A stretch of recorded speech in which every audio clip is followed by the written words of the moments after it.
Okay, this is a moment in history. We are here with Sam Capilano and from the Squamish Nation in Red Jacket, and we're placing what's called a permanent eviction notice to the courthouse. Red Jacket is from Turtle Island. Sam Capilano is with the Squamish Nation. The permanent eviction notice is placed here because the Queen and the bankers are trespassing on his sovereign territory. This is tax-free territory. This is sovereign. Capilano, you've got some words to say here? This is part of the Squamish Nation. It has been. My grandfather told me that when they first came, they separated, divide and conquer was the idea. Now this is known as another nation, but I know it's our land, so I'm not afraid to stand up anywhere and tell anybody.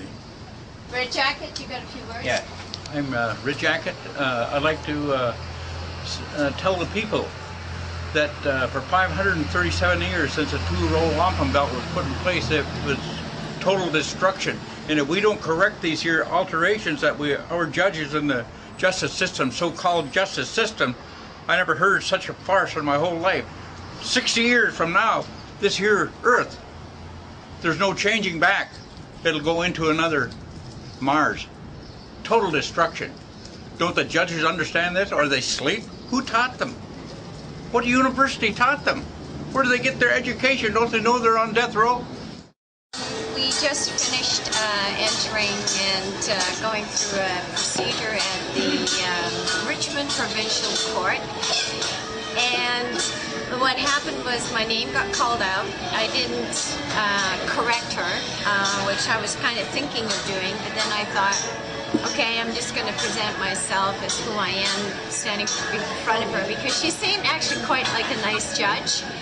So when she said, when I stepped up to the mic, I said I claim common law jurisdiction. She right away rattled off all the charges and wanted to ignore that statement. And then she asked me, how do I plead? And I said, I do not consent, and I waive the benefit.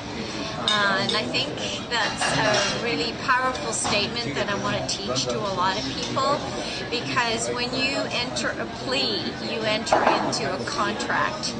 Whether it's guilty or not guilty, it is their way of saying you have understood the jurisdiction that they want you to respond with. And the guilty or the not guilty is something that you actually perjurize yourself with. So when I said I do not consent, meaning I do not consent to you making any legal determinations against me, I do not consent to your jurisdictional claims against me, and I do not consent to contracting with me. Quite final with that. And because I had claimed common law jurisdiction at the beginning of my statement to the judge, she realized that I knew what I was doing, and she dismissed the case right away. So I'm really, really pleased with the outcome. After that, I actually met up with Paul Gibson in the lobby of the provincial court, and went up to him and shook his hand, and he said, and yeah, you are? And I said, oh, Irene Gravenhorst, and I told him that they dismissed the case, and he went, oh, too bad.